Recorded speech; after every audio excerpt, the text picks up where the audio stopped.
आज 14 जुलाई सन 2025। जानिए यूपी में आज का मौसम। कई अलग अलग देशों के मौसम की जानिए यहाँ पल पल की जानकारी। उत्तर भारत से लेकर दक्षिण भारत में कैसा रहेगा मौसम, भारी बारिश और बिजली गिरने की संभावना। मौसम का हाल।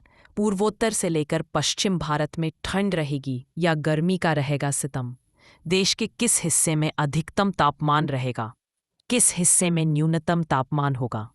देश के प्रमुख शहरों दिल्ली, मुंबई, चेन्नई और कोलकाता का कैसा रहेगा तापमान, किस हिस्से में होगी बारिश, कहाँ कोहरा करेगा परेशान, किस राज्य में सबसे पहले सूर्योदय, कहाँ सबसे पहले होगा सूर्यास्त। जम्मू कश्मीर से लेकर केरल तक, अरुणाचल से महाराष्ट्र तक मौसम की सटीक जानकारी के लिए NBT के साथ जुड़े रहें। और केरल के एक छोटे से गांव में बिजली गिरने से फसल खराब, लोगों के बारे में नुकसान हुए हैं और भी बहुत सारी समस्याएं खड़ी हो रही हैं। बारिश के दौरान ज्यादा पानी भरने से जानवरों को भी काफ़ी परेशानी का सामना करना पड़ रहा है। अगर बारिश ऐसे ही होती रही तो शायद कई जानवरों की तो मौत भी हो सकती है। और भी कई अलग अलग देश में भारी बारिश, तेज तूफान का अलर्ट जारी का। और आज कश्मीर में भारी अलर्ट किया जारी। अब तक तो बारिश हो रही थी, वह कोई खास बारिश नहीं थी, और जो कश्मीर में अब होने जा रही है उसे बारिश से शायद लोगों को काफ़ी परेशानी का सामना करने पड़ेगा। और यहाँ तक कि भारी तूफान और बिजली गिरने की संभावना जारी की गई है। और यूपी में अलग अलग देश में भारी बारिश और आंधी चलने की संभावना है। यहाँ लोगों को बारिश से राहत नहीं मिल रही। बंगाल के छोटे गांव रायगंज में भारी बारिश से पानी भर गया घरों में, जिससे वहाँ के जो जानवर हैं उन्हें बहुत परेशानी हो रही है।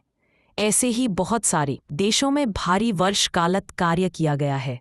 और गाजियाबाद, हाथरस, आगरा, बरेली, लखनऊ, चेन्नई में बिजली गिरने की संभावना। सीतापुर रोड की ओर जाने वाले मार्गों पर बदलाव। आगरा एक्सप्रेसवे से सीतापुर रोड जाने वाले वाहन अब मोहन मोड़, तिकोनिया तिराहा, बुद्धेश्वर ओवरब्रिज होकर जाएंगे। दुबग्गा तिराहा से बाराबिरवा चौराहा की ओर जाने वाले वाहन भी ओवरब्रिज से होकर गुजरेंगे।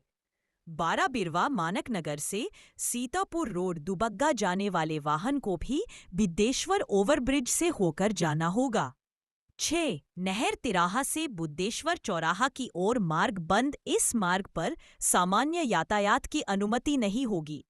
वाहन मोहन रोड तिराहा, तिकोनिया तिराहा होकर अपने गंतव्य की ओर जाएंगे।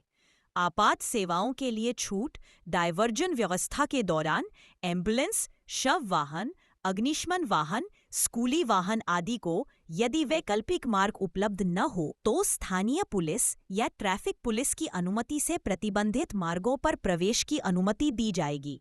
पुलिस ने की अपील। लखनऊ पुलिस ने आम जन से अपील की है कि धार्मिक आयोजनों के सुचारू संचालन और भीड़ प्रबंधन में सहयोग करे। वाहन चालक पहले से योजना बनाकर घर से निकले और निर्धारित वैकल्पिक मार्गों का ही प्रयोग करे। यह ट्रैफिक डायवर्जन सावन मास का। असम के गोलाघाट में धनसरी नदी उफान पर है, जिससे 57 गांव जलमग्न हो गए हैं और 8,373 लोग विस्थापित हुए हैं। ओडिशा के जझारसुगुड़ा, कोइंजरगढ़ और संबलपुर जिलों में भी हालात बिगड़े हैं, जहां 720 से अधिक लोगों को सुरक्षित स्थानों पर भेजा गया है और बांधों से पानी छोड़ा गया है। मध्य प्रदेश के कई जिलों में फ्लैश फ्लड का खतरा बढ़ा है और बालाघाट, मंडला को रेड अलर्ट पर रखा गया है। गुरुवार को चित्रकूट, बांदा, प्रयागराज, कौशाम्बी, मिर्जापुर, सोनभद्र, चंदौली, संत रविदास नगर, शामली, सहारनपुर, बिजनौर, मुजफ्फरनगर और आसपास